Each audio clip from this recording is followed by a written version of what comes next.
Princess Evelyn of Eldoria wasn't exactly known for her sparkling wit or captivating conversation. Okay, let's be honest. She wasn't known for any kind of conversation at all. Ever since a childhood fever, the poor girl hadn't been able to utter a single word. Zip, zilch, nada. Now, in a kingdom where courtly life revolved around witty banter, political maneuvering, and the occasional snarky gossip session, being mute was kind of like showing up to a royal ball in your pajamas. It just wasn't done. The court, a collection of gossiping nobles with more concern for fashion than compassion, treated Evelyn like a piece of furniture. Decorative, maybe, but ultimately useless. They'd smile politely in her direction, then turn away to whisper behind their bejeweled fans. Such a shame about the princess, they'd murmur, their voices dripping with faux sympathy. A mute princess. What a tragedy. Imagine no witty comebacks, no clever insults, no chance of snagging a powerful husband. Her father, King Alaric, wasn't much better. He was a decent king in a cares more about his hunting dogs than his daughter kind of way. He acknowledged her existence mostly out of a sense of duty, treating her with the same detached affection he reserved for his prize-winning falcons. "Evelyn, my dear," he'd say, patting her head with a distracted air. "You look well, yes, very well. Now, if you'll excuse me, I have a rather important meeting with the royal falconer." Then there was Queen Isolde, her stepmother. Oh, Isolde, where to even begin? Imagine a peacock crossed with a viper, and you'd be halfway there. Isolde had arrived at court with her own daughter Celine, after Evelyn's mother had conveniently and suspiciously succumbed to a sudden illness. Isolde treated Evelyn with a thinly veiled contempt that would have made a dragon blush. "Evelyn, darling," she'd purr, her voice laced with saccharine sweetness. "That dress, it's so last season. Perhaps we should donate it to the royal goat herders? They might appreciate the rustic charm." Celine, Evelyn's half-sister, was a perfect miniature replica of her mother, only with a higher-pitched giggle and an even more impressive collection of hair ribbons. She delighted in tormenting Evelyn, whispering cruel jokes about her silence, tripping her in the hallways, and generally making her life a living hell. "Oh dear, did I spill my wine on your new slippers, Evelyn?" Celine would simper, her eyes gleaming with malicious glee. "Such a shame, but you really should speak up for yourself. No one can hear your silent complaints." Evelyn, unable to retort, unable to defend herself, would simply retreat to the solitude of her chambers, her heart heavy with a loneliness that even the most exquisite silks and jewels couldn't alleviate. So it came as no surprise that when the king announced Evelyn's betrothal to the powerful Duke of Vardenfell, the court was practically giddy with excitement. Not because they cared about Evelyn's happiness, mind you, but because it was a convenient way to get rid of her. "The Duke of Vardenfell!" they exclaimed, their voices laced with a mixture of awe and relief. "Such a powerful match, such a distant dukedom. Evelyn will be so far away. We'll hardly ever have to see her again." Evelyn, for her part, felt a flicker of hope. Perhaps this marriage, this exile to a distant dukedom, would offer her a chance to escape the suffocating confines of the Eldorian court, to find a place where her silence wouldn't be a mark of shame, where she could build a life of her own, away from the whispers and the disdain. Little did she know that her marriage was not a path to freedom, but a carefully orchestrated trap, a betrayal that would shatter her illusions and unleash a power she never knew she possessed. The night before her wedding, Evelyn found herself unable to sleep. A knot of anxiety tightened in her stomach, a strange premonition swirling within her. She decided to take a walk in the palace gardens, hoping the cool night air and the scent of jasmine would soothe her nerves. As she wandered through the moonlit gardens, she overheard voices, hushed and conspiratorial, coming from the king's private study. Curiosity piqued, she crept closer, her heart pounding with a growing sense of unease. It was her father, King Alaric, and Queen Isolde, their voices barely audible through the thick oak door. Evelyn pressed her ear against the cool wood, straining to hear their words. "The poison is slow-acting," Isolde was saying, her voice laced with a chilling calmness. "The Duke will be dead within a week. No one will suspect a thing." Evelyn gasped, her hand flying to her mouth to stifle a cry. Poison? The Duke? What were they talking about? "And Evelyn?" the king asked, his voice tinged with a hint of concern, though not for his daughter's well-being. Evelyn realized with a sickening jolt. She will be blamed, of course, Isolde replied, her voice dripping with venomous satisfaction. We'll plant evidence, forge letters, whisper accusations. The Duke's enemies will be eager to believe her guilty. She'll be executed for treason, and we'll be rid of her once and for all. The king chuckled, a dry, humorless sound. Excellent work, Isolde. You've outdone yourself. Evelyn stumbled back from the door, her mind reeling, her heart shattered. Betrayal. It was the only word that could describe the icy wave of shock and despair that washed over her. Her own father, her stepmother, they had planned her demise, her execution, all for the sake of political gain, to appease the Duke's enemies and secure their own power. Tears welled up in her eyes, hot and stinging, but she blinked them back, refusing to let them fall. She had been a pawn in their game, a disposable piece to be sacrificed for their ambitions. They had used her, abused her, and now they were planning to discard her like a broken toy. But Evelyn, even in her despair, felt a spark of defiance ignite within her. She would not go down without a fight. She would not let them win. She would not be their victim. She fled the gardens, her mind racing, her heart pounding with a mixture of fear and fury. She had to escape, to warn the Duke, to expose their treachery. But where could she go? Who could she trust? As she ran through the darkened corridors of the palace, she stumbled upon a hidden passage, a secret door leading to the dungeons. It was a desperate gamble, but she had no other choice. She slipped through the door, her footsteps echoing in the damp, musty air. The dungeons were cold, dark, and silent, the only sound the dripping of water and the scuttling of rats. Evelyn, shivering in her thin nightgown, found an empty cell and curled up in a corner, her arms wrapped around her knees, her mind racing with a desperate hope that somehow, someway, she would survive this night, this betrayal, this nightmare. But as the hours passed, as the darkness deepened, and the silence pressed in on her, despair began to consume her.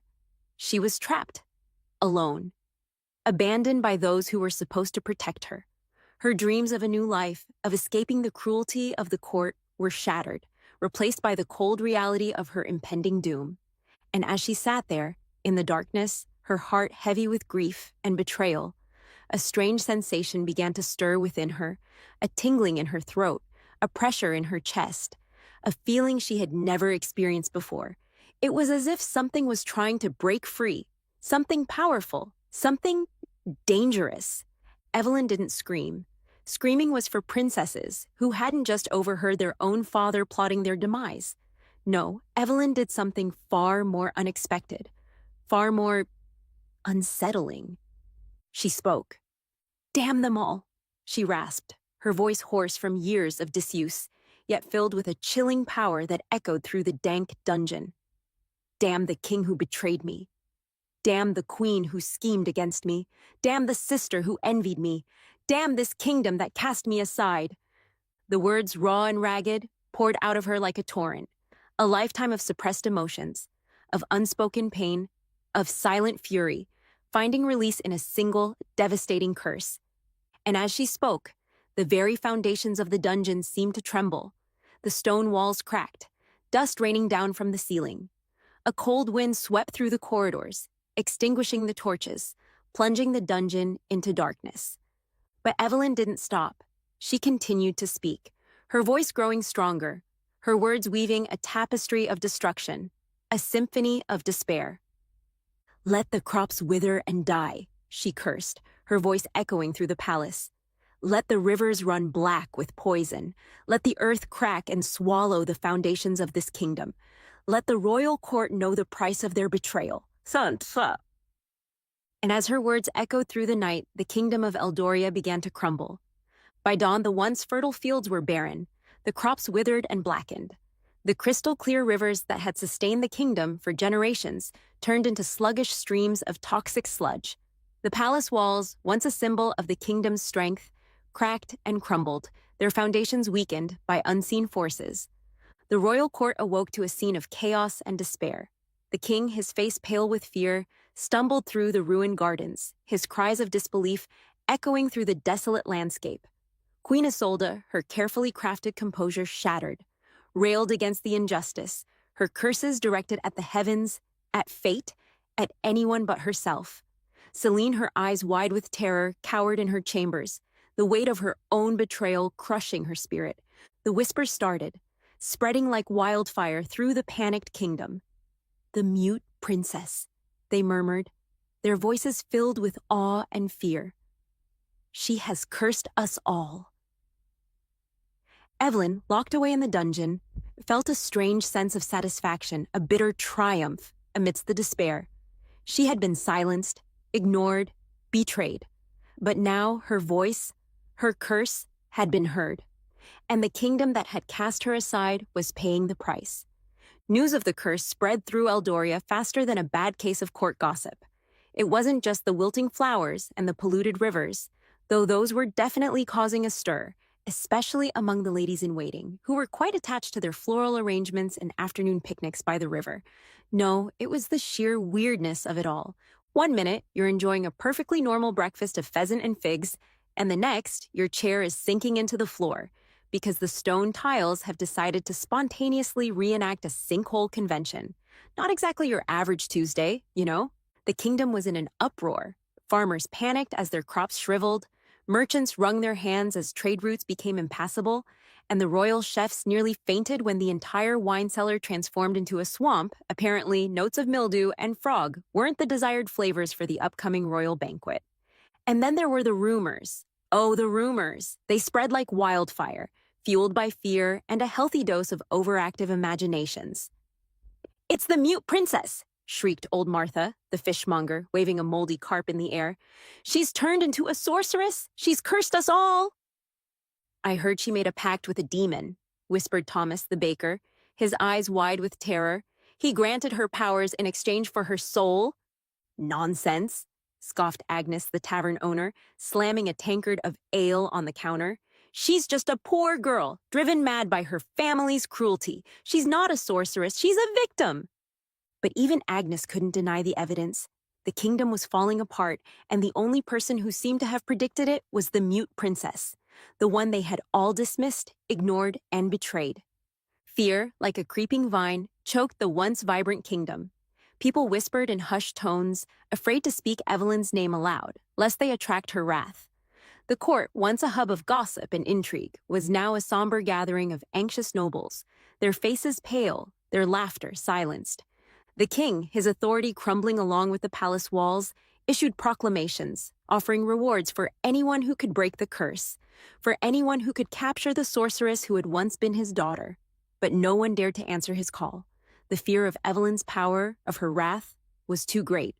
And so, the kingdom of Eldoria, once a beacon of prosperity and peace, descended into a state of fear and paranoia, its people haunted by the whispers of the sorceress, the princess who had finally found her voice, a voice that could shatter kingdoms and break hearts.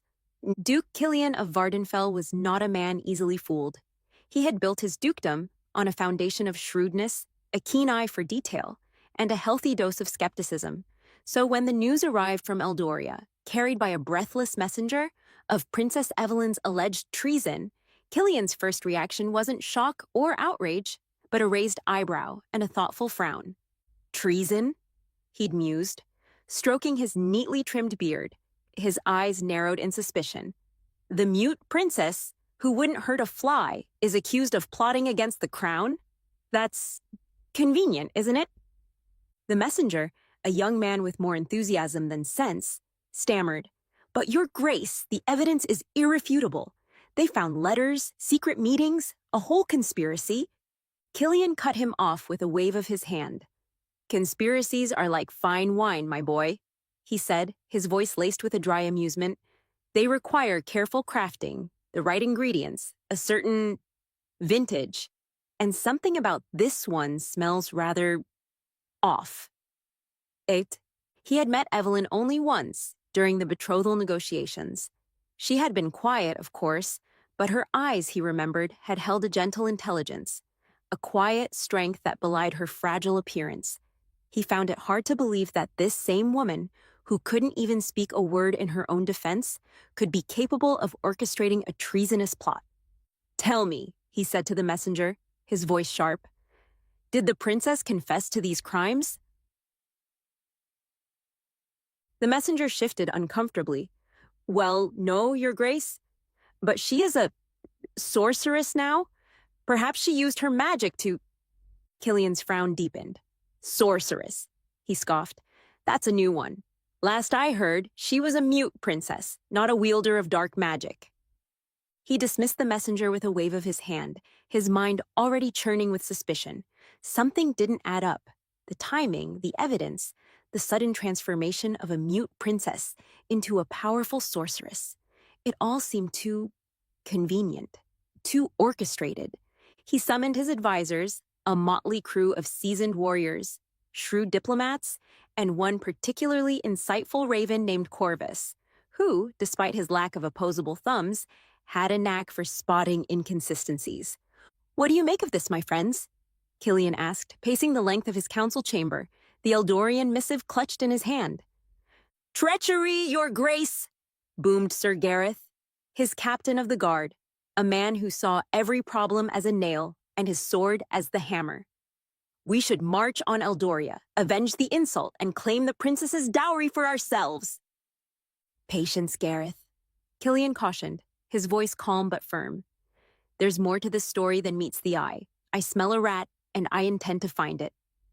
He spent the next few days poring over the reports, interrogating messengers, and consulting with Corvus, who, after pecking at the missive for a while, declared it riddled with holes and smelling of desperation.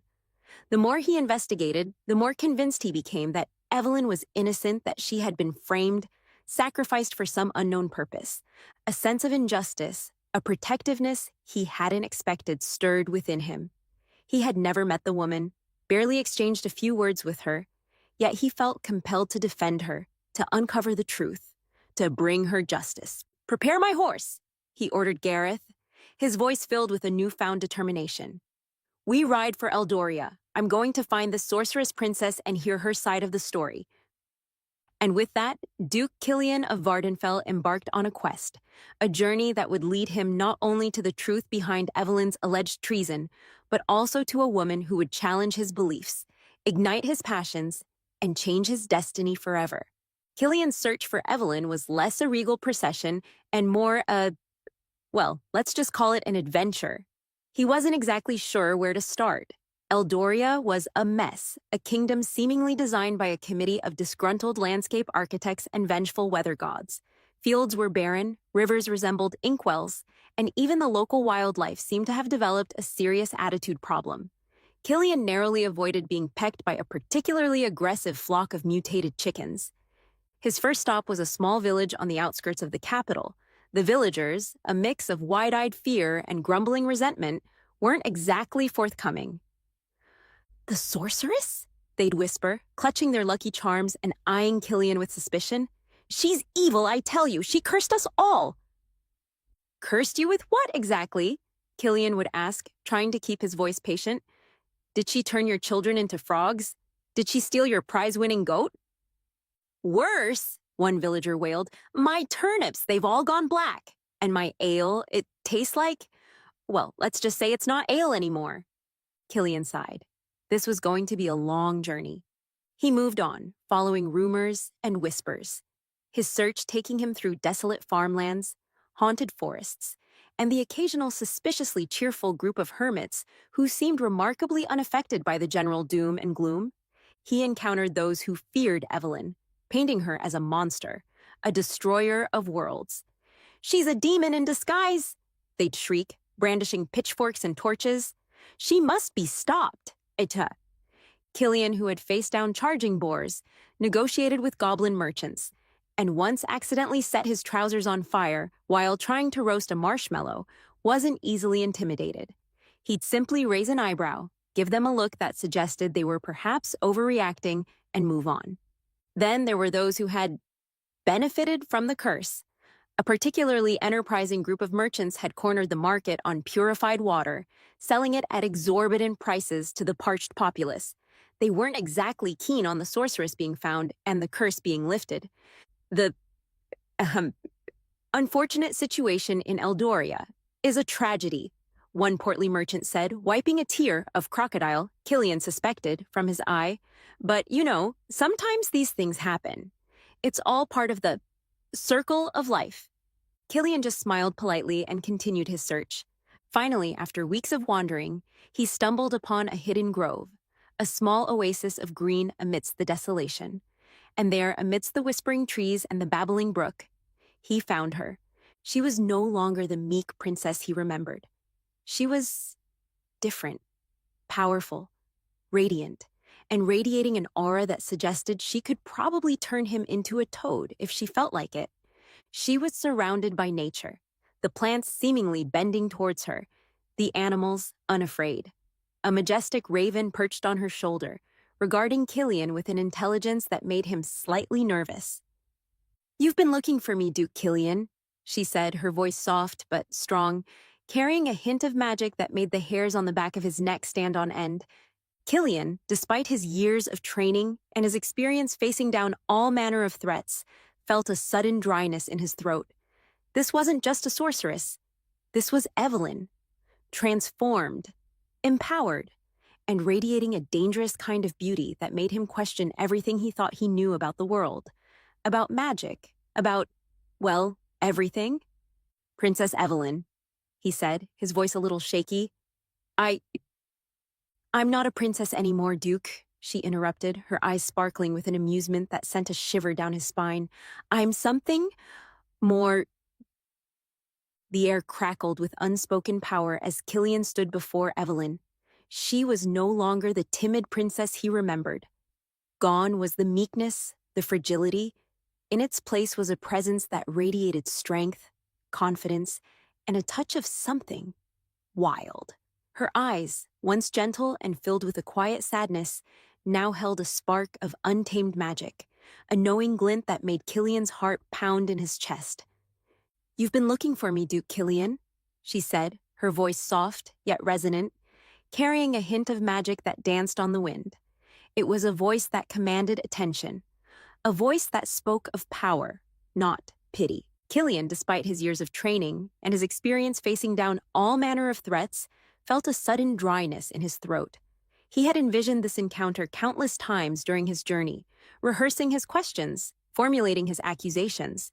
But now, faced with this transformed woman, his carefully crafted words seemed inadequate, almost foolish. "Princess Evelyn," he began, his voice a little shaky. I'm not a princess anymore, Duke," she interrupted, her lips curving into a slow, knowing smile. "I'm something more." Killian swallowed, his gaze sweeping over her. She was dressed in simple, flowing robes of deep forest green, adorned with intricate embroidery that seemed to shimmer and shift in the dappled sunlight. The raven on her shoulder, its obsidian eyes gleaming with an unnerving intelligence, regarded him with an air of detached amusement. "More?" he echoed, his voice regaining its usual steadiness. "What exactly are you, Evelyn?" "A sorceress," she replied, her voice calm, her gaze unwavering. "The one they call the Curse of Eldoria." Killian's hand instinctively went to the hilt of his sword, but he stopped himself. He wasn't facing a cowering princess anymore. He was facing a woman who wielded a power that could reshape kingdoms. He needed to tread carefully. "The curse," he said, his voice carefully neutral. "The kingdom is in ruins. The people are suffering. They say you are responsible." Evelyn's smile widened, but it held no warmth, only a hint of cold amusement. "And what do you say, Duke? Do you believe the whispers? Do you believe I am a monster? A destroyer?" Killian met her gaze, his own eyes searching hers, trying to discern the truth beneath the surface of her power. He saw pain there, yes, and anger, but he also saw a strength, a resolve that he couldn't help but admire. "I believe," he said slowly, "that there is more to this story than I have been told." Evelyn's expression softened slightly, a flicker of something that might have been gratitude, or perhaps just amusement crossing her features. "You are perceptive, Duke. Unlike the rest of the world, you are willing to look beyond the surface, to seek the truth." "And what is the truth, Evelyn?" Killian asked, his voice low. "The truth," she replied, her voice laced with a bitter edge, "is that I was betrayed by my own family, by the kingdom I served. They plotted my death, framed me for crimes I did not commit. They sought to silence me, to erase me from existence. And you? You retaliated, Killian finished, his gaze sweeping over the desolate landscape, the withered fields, the poisoned rivers, the crumbling palace in the distance. I spoke, Evelyn corrected him, her voice echoing with a chilling power. They silenced me for years, Duke. They thought they could control me, use me, discard me. But they were wrong. They underestimated me. They underestimated the power of a voice that had been silenced for too long. A tense silence hung in the air, broken only by the rustling of the leaves and the distant cawing of the raven. Killian studied her, his mind racing, trying to reconcile the meek princess he had met years ago with the powerful sorceress before him. "What do you want, Evelyn?" he asked finally, his voice carefully neutral. Evelyn's smile returned, this time with a hint of steel in it. "I want justice, Duke," she said, her voice ringing with a chilling resolve. "And I will have it, even if I have to tear this kingdom apart to get it." Killian found himself in a bit of a pickle. Here he was, in the middle of a cursed kingdom, facing a sorceress princess who could probably turn him into a newt with a flick of her wrist, and he had a decision to make. Hand her over to the very people who had betrayed her, or, well, not. This wasn't exactly in the How to Woo Your Bride handbook, he thought, running a hand through his already disheveled hair. Though, to be fair, I don't recall the chapter on what to do when your fiancé curses an entire kingdom. He studied Evelyn, who was watching him with an unnerving calmness, the raven on her shoulder mirroring her expression with an uncanny accuracy. Killian had always prided himself on his ability to read people, but Evelyn was a puzzle wrapped in an enigma sprinkled with a dash of potentially catastrophic magic. "So," he said, breaking the silence, "justice, you say? And what does that look like exactly? Turning the entire kingdom into a giant mushroom farm?" Evelyn's lips twitched with amusement. "Tempting, but no, I have other plans." "Care to elaborate?" Killian asked, raising an eyebrow. "Because, destroy everything isn't exactly a detailed business plan." Evelyn, sensing his skepticism, decided to offer a demonstration. She raised her hand and, with a graceful gesture, summoned a whirlwind of leaves and petals that danced around them, forming a miniature tornado that hummed with magic. Killian, despite his initial apprehension, found himself mesmerized by the display, the raw power she wielded both terrifying and exhilarating. "I can control the elements," she explained, her voice calm amidst the swirling vortex. "I can bend nature to my will. I can heal or destroy." She lowered her hand, and the whirlwind dissipated, leaving a shower of fragrant petals in its wake. Killian, still slightly dizzy from the display, stared at her with a newfound respect. "Okay," he said, "that's impressive, but turning the king into a frog isn't exactly going to solve anything, is it?" Evelyn smiled, a genuine smile this time, and Killian felt his heart skip a beat. "No," she agreed, "it's not, but it's a start." She explained her plan, a plan that involved exposing the truth of the conspiracy, holding those responsible accountable, and using her newfound power to rebuild the kingdom, to create a society where justice and fairness prevailed. Killian listened, his initial skepticism giving way to a grudging admiration. She wasn't just a sorceress seeking revenge. She was a leader, a visionary, a woman who had been wronged and was now determined to right the wrongs, not just for herself, but for the entire kingdom. "It's a risky plan," he said, his voice thoughtful, "but I like it." He extended his hand towards her, a gesture of trust, of alliance. "I'm in, Evelyn. Let's bring those treacherous snakes to justice and build a better kingdom." Evelyn hesitated for a moment, her eyes searching his, gauging his sincerity. Then, with a smile that lit up her face, she took his hand, her touch sending a jolt of unexpected warmth through him.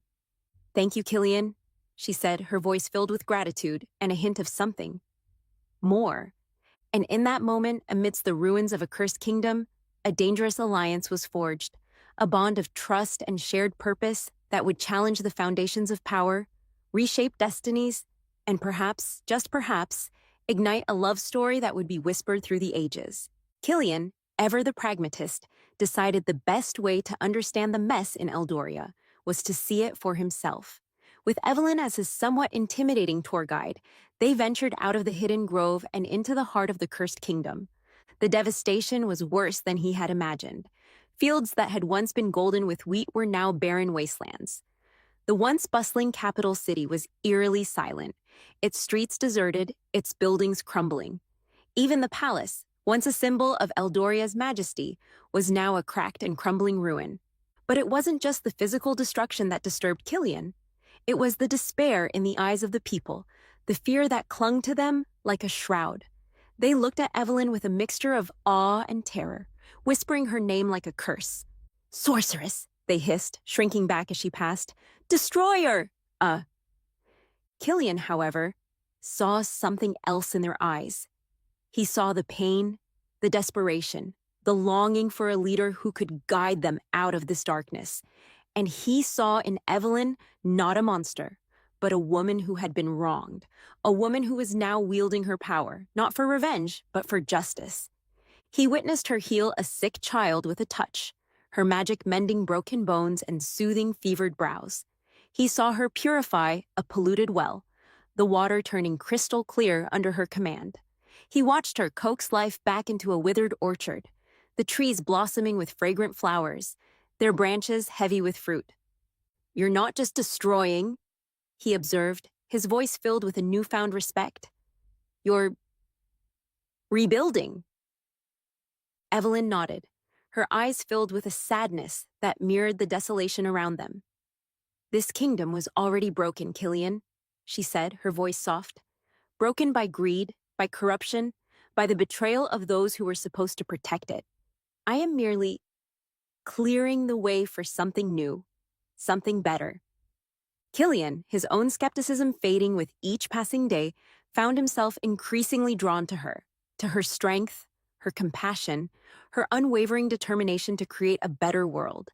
He saw the toll the curse was taking on her, the weariness in her eyes, the burden of responsibility she carried.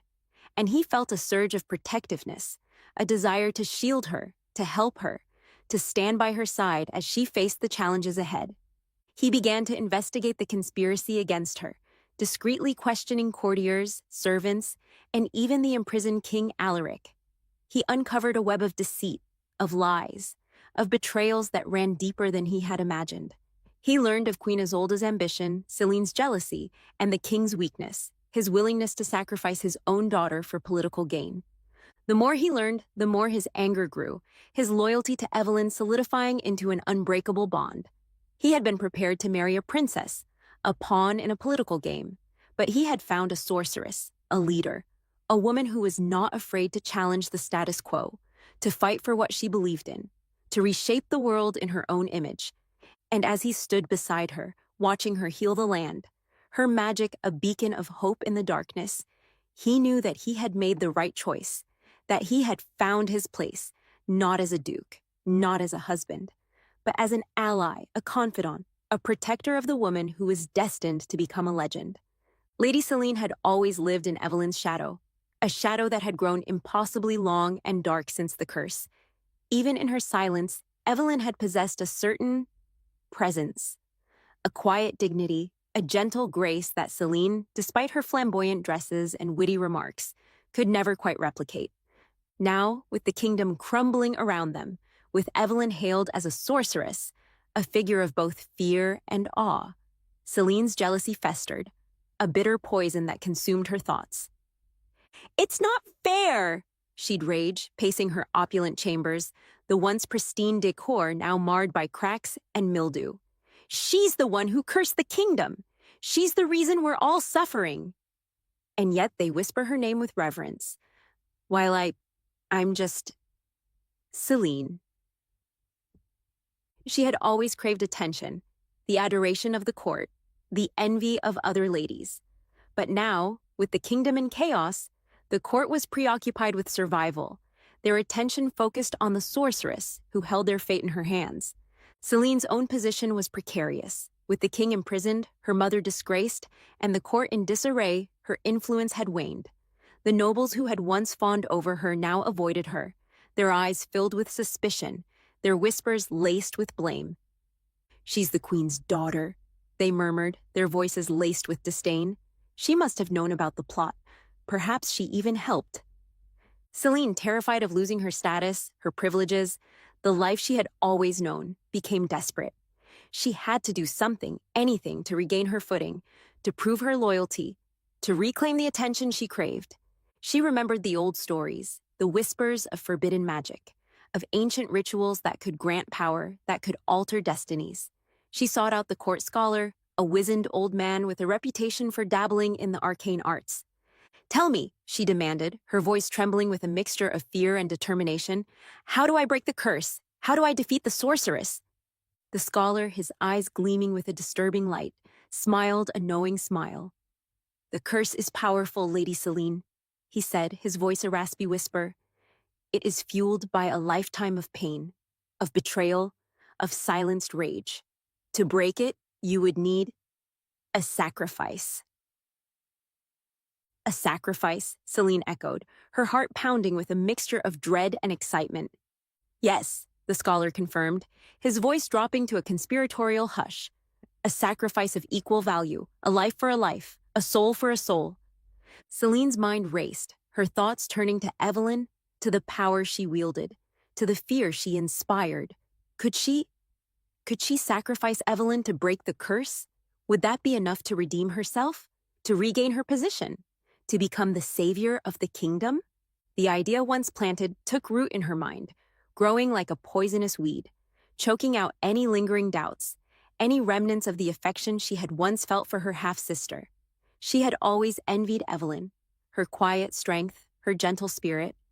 Now she saw a chance to not only defeat her, but to usurp her power, to become the hero that Eldoria needed.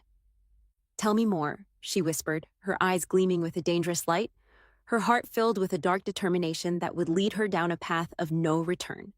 Celine, armed with the scholar's cryptic instructions, embarked on a quest for dark magic that would make even a seasoned necromancer raise an eyebrow. She wasn't exactly sure where to find the sacrifice material, but she figured if it was dark and magical, it probably wasn't hanging out at the local farmer's market. Her search led her to dusty libraries filled with cobwebs and suspiciously stained tomes, whispered conversations with shady characters in dimly lit taverns, and a particularly harrowing encounter with a fortune teller who smelled strongly of catnip and kept referring to her as "my little chickadee." She learned of forgotten rituals, ancient incantations, and ingredients that ranged from the bizarre, Eye of Newt, obviously, to the downright disturbing. Let's just say it involved a midnight stroll through the royal crypt and leave it at that.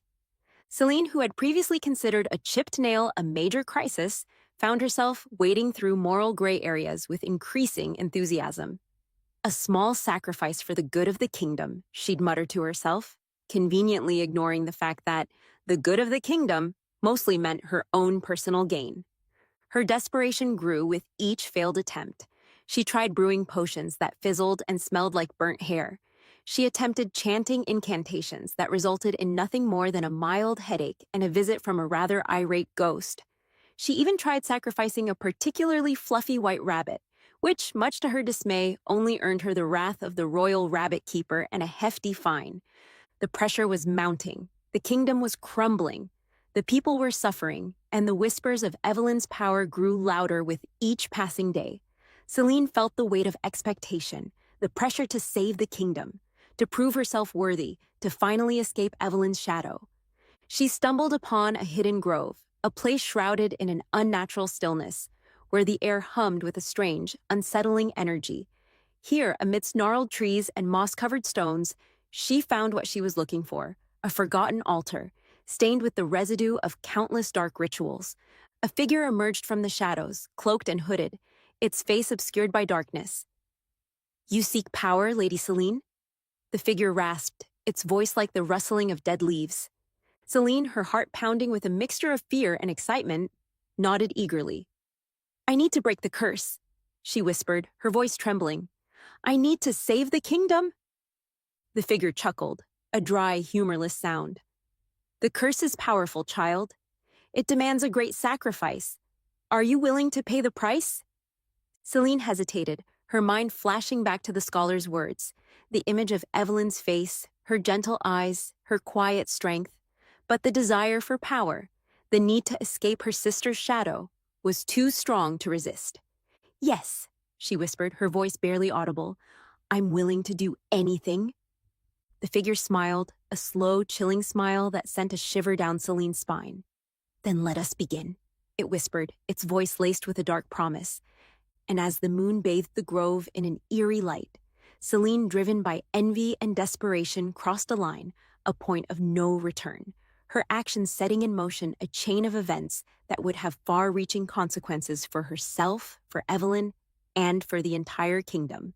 Celine, buzzing with the dark energy of the ritual, returned to the crumbling palace, a triumphant smirk playing on her lips. She had done it. She had performed the ritual, offered the sacrifice. A rather unfortunate incident involving a stray cat and a particularly grumpy gnome. Let's just say the royal gardeners were not amused. Now, all that remained was to witness the curse break, to bask in the adoration of the court, to finally claim her rightful place as the savior of Eldoria. But things, as they often do in stories involving dark magic and questionable life choices, didn't quite go according to plan. The curse, instead of vanishing in a puff of glitter and good vibes, intensified. The earth shook with renewed vigor, cracks spider-webbing across the palace walls like a particularly aggressive game of connect the dots. The rivers, already resembling a toxic sludge smoothie, started bubbling ominously, emitting a smell that could knock out a troll. And then there were the visions. Celine started seeing things, not just your average everyday hallucinations, mind you, but vivid technicolor flashbacks of events she had no memory of. She saw herself whispering poisonously in the king's ear, fueling his doubts about Evelyn. She saw herself planting forged letters, orchestrating secret meetings, manipulating events with a cunning that surprised even herself. It was like watching a particularly twisted play, starring a villainous version of herself that she couldn't quite believe was real. "Surely that's not me," she'd think, staring at her reflection in a cracked mirror. "I'm not evil." But the visions persisted, growing more vivid, more undeniable, until the truth, like a festering wound, burst open, its poison seeping into her soul. She confronted her mother, Queen Isolde, in the ruins of the royal gardens, the once pristine rose bushes now withered and thorny. "Mother," she accused, her voice trembling with a mixture of horror and betrayal. Did we poison the Duke's first wife? Did we frame Evelyn? Was it all a lie?" Isolde, her carefully crafted composure finally cracking, stared at her daughter with a mixture of fear and defiance. "Lies? There are no lies, Celine. Only necessary actions, sacrifices for the good of the kingdom." "The good of the kingdom?" Celine scoffed, her voice rising in disbelief. "Or the good of ourselves? You were jealous of Evelyn, of her kindness, of the love the people had for her. You wanted her gone, out of the way, so you could control the king, control the court, control everything." Isolde, her face pale, her eyes filled with a desperate anger, lunged at Celine, her fingers digging into her daughter's arm. "Don't you dare speak to me like that, you ungrateful wretch. I did it all for you, for our family, to secure your future." Celine, tears streaming down her face, wrenched herself free. "My future! You've destroyed my future! You've destroyed everything, the kingdom, our family, my own soul." She stumbled back, her gaze fixed on the crumbling palace, a symbol of the lies and betrayals that had poisoned their lives. The truth, like a blinding light, had exposed the darkness within her, the darkness she had inherited from her mother, the darkness that had driven her to seek forbidden magic, to sacrifice innocence, to betray the one person who had ever truly cared for her. And as she stood there, amidst the ruins of her world, Celine finally understood the price of her envy, the cost of her ambition. She had sought power, but she had found only despair. She had sought to escape Evelyn's shadow, but she had only cast herself into a deeper darkness. Celine, haunted by the visions of her own treachery, stumbled through the ruined palace gardens, her once pristine gown torn and muddied, her carefully styled hair a tangled mess. She had to find Evelyn, had to confess, had to beg for forgiveness. The scholar's words echoed in her mind. To break the curse, you would need a sacrifice of equal value. But what he hadn't told her was the true sacrifice required wasn't a life, but an apology, a genuine, heartfelt apology from the one who had inflicted the deepest wound. She found Evelyn in the hidden grove, a serene figure amidst the chaos, her magic a soothing balm on the ravaged land. But the serenity was deceptive. Celine saw the pain in Evelyn's eyes, the hurt that ran deeper than any curse, the betrayal that had hardened her heart. "Evelyn?" Celine gasped, her voice raw with guilt and desperation. I need to speak with you." Evelyn turned, her gaze cold and distant, her silence a judgment more damning than any words. "I know," Celine continued, her voice cracking. "I know about the plot, the poison, the lies. I saw it all. In my mind, I was a part of it." She fell to her knees, tears streaming down her face, her carefully constructed facade crumbling like the palace walls. "I'm so sorry, Evelyn. I was jealous. I was weak. I betrayed you." Evelyn remained silent, her expression unreadable, her magic swirling around her like a protective barrier. "Please, Evelyn," Celine begged, her voice choked with sobs. "Forgive me. I know I don't deserve it, but please. The kingdom is falling apart. The curse, it's getting worse. Only you can break it." Evelyn finally spoke, her voice low and chilling, devoid of the warmth Celine remembered. "Forgive you? After what you did?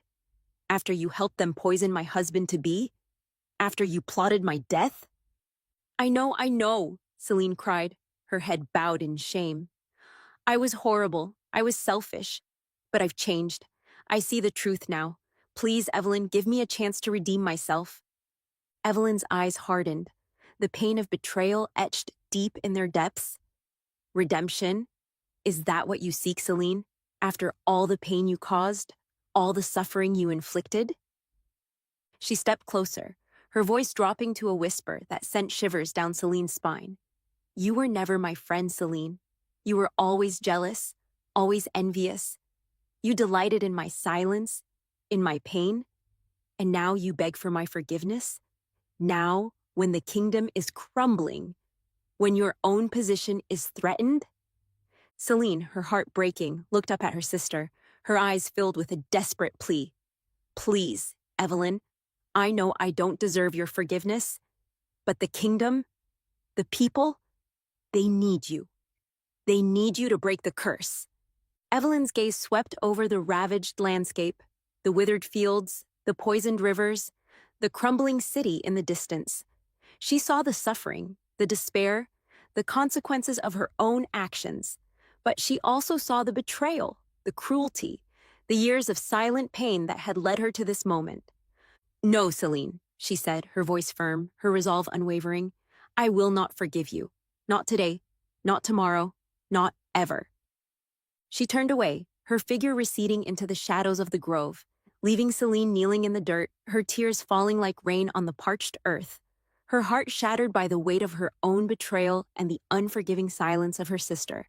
Evelyn, having delivered the ultimate nope to Celine's plea for forgiveness, decided it was time to take her show on the road.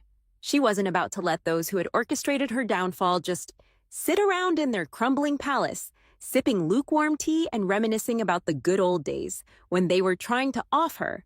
Oh no, it was payback time.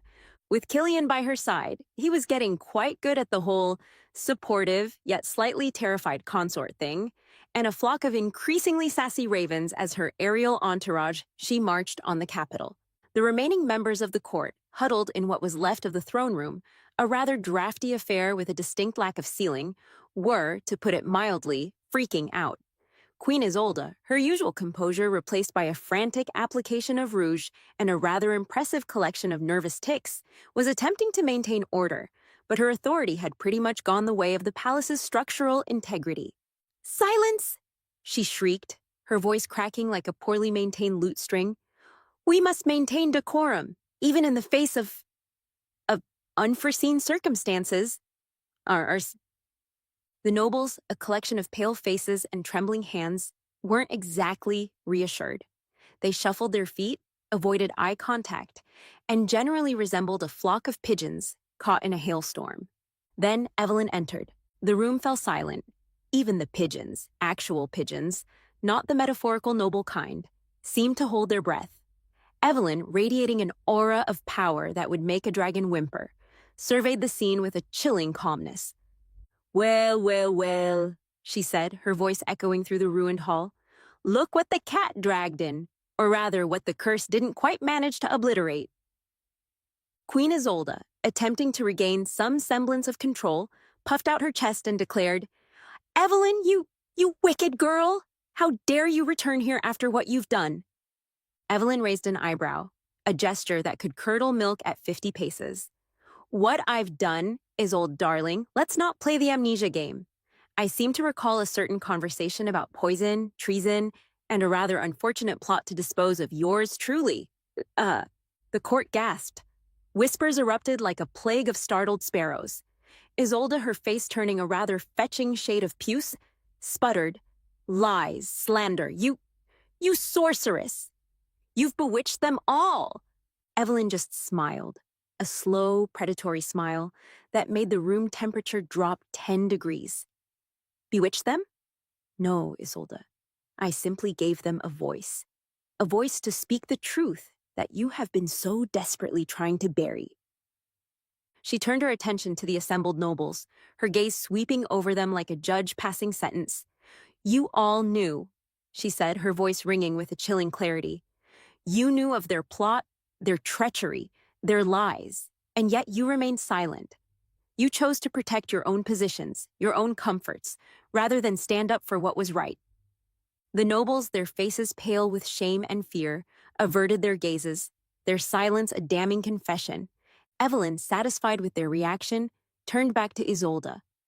As for you, my dear stepmother, she said, her voice laced with a chilling sweetness, you have a choice. You can confess your crimes, beg for the forgiveness of the kingdom, and accept the consequences. Or, she paused, letting the threat hang in the air.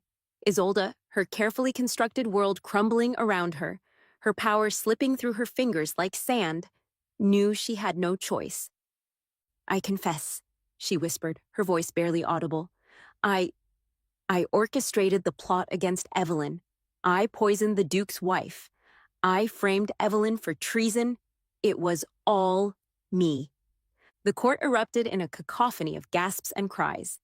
Evelyn, however, remained calm, her gaze fixed on Isolde, her expression unreadable. And what do you say, King Alaric? She asked, her voice cutting through the chaos. The king, his face pale, his eyes filled with a mixture of fear and regret, emerged from the huddled crowd. I was weak, he stammered, his voice barely a whisper. I allowed myself to be manipulated. I failed my daughter. Evelyn nodded, her expression softening slightly. You did, she agreed. But weakness can be forgiven. Betrayal, not so easily. She turned back to the court, her voice ringing with authority. The truth has been revealed. Justice will be served. And Eldoria, she declared, her eyes blazing with a newfound power, will be reborn. Evelyn's curse, initially a weapon of raw, untamed rage, became something more. It wasn't just a destructive force. It was a catalyst, a brutal but necessary pruning of a kingdom overgrown with corruption and decay. The initial devastation was undeniable. Fields lay barren, rivers ran black, and the palace itself resembled a particularly dramatic ruin. But from the ashes of the old Eldoria, a new kingdom began to emerge. The curse, in its strange and unpredictable way, had targeted the rot at the heart of the kingdom. The lands of the corrupt nobles, those who had profited from the people's suffering, were the most severely affected. Their fields turned to dust, their wells ran dry, their once lavish estates crumbled into ruin. Those who had clung to the old ways, resisting change and clinging to their power, found themselves stripped of everything. But the common people, those who had suffered the most under the old regime, found a strange resilience in the face of adversity. They banded together, sharing resources, supporting each other, rebuilding their lives with a newfound sense of community. The curse, in its indiscriminate destruction, had inadvertently leveled the playing field, forcing everyone to rely on each other, to work together to survive. Evelyn, with Killian by her side, traveled throughout the ravaged kingdom, her magic now a force of healing, not destruction. She purified the rivers, coaxed life back into the barren fields, and taught the people new ways of farming, new methods of irrigation, drawing on the knowledge she had carried with her from another life. She didn't just rebuild the physical infrastructure, she rebuilt the very fabric of society. She abolished the old feudal system, where the nobles held absolute power and the commoners were little more than serfs. She established a new system based on merit, where people were judged by their skills and their contributions, not their lineage. She created councils of elected representatives, giving the common people a voice in their own governance. She established schools and academies, open to all, regardless of social class or gender, believing that education was the key to unlocking the true potential of her kingdom. Her reforms were met with resistance, of course. Those who had profited from the old system, the remnants of the old nobility, clung to their lost power, whispering of rebellion, plotting against the sorceress queen. But Evelyn, with the support of the people and the unwavering loyalty of Killian and her growing army, crushed any dissent with swift and decisive action. She was no longer the meek princess, the victim of their schemes. She was a queen, a powerful sorceress, a force to be reckoned with. She had seen the darkness in their hearts, and she would not allow it to fester again. The kingdom of Eldoria was transformed. It was no longer a land of vast estates and impoverished peasants, but a land of small farms and thriving communities. It was no longer a kingdom ruled by corrupt nobles and a weak king, but a kingdom governed by elected councils and a powerful queen. But the transformation came at a price. The old Eldoria was gone, swept away by the curse and Evelyn's reforms. Many had suffered. Many had lost everything. The line between justice and vengeance, between necessary change and ruthless destruction, blurred. Evelyn, despite her good intentions, despite the positive changes she had brought to the kingdom, found herself haunted by the moral ambiguities of her actions. Had she gone too far? Had she become the very thing she had fought against? Had the power she wielded corrupted her, turning her into a tyrant in her own right? She looked at the faces of her people, their eyes filled with gratitude, with hope, with a newfound sense of dignity. She saw the thriving fields, the clear rivers, the rebuilt cities, the tangible proof of her success. But she also saw the scars of the past, the pain of loss, the fear that still lingered in the shadows. She had rebuilt a kingdom, yes, but she had also irrevocably changed it, reshaping its destiny with her magic, her power, her will. And as she looked out over the transformed land, she knew that her legacy would be complex, a tapestry woven with threads of light and shadow, of destruction and creation, of justice and perhaps a touch of unintended cruelty. The curse had broken the kingdom, but it had also, in its strange and unexpected way, set it free. Years spun by like a weaver's loom, crafting a new tapestry for Eldoria. The kingdom, once teetering on the brink of collapse, now pulsed with a vibrant energy. The curse, though a dark chapter in its history, had become a distant memory, a cautionary tale whispered around crackling fires on cold winter nights. Evelyn, her youthful fire tempered by the wisdom of experience, ruled with a firm but just hand. She had learned to control her magic, to wield it not as a weapon, but as a tool for healing, for growth, for creating a better world. She was loved by her people, respected by her allies, and yes, still feared by those who clung to the shadows of the old ways. But the question lingered. Had she found forgiveness?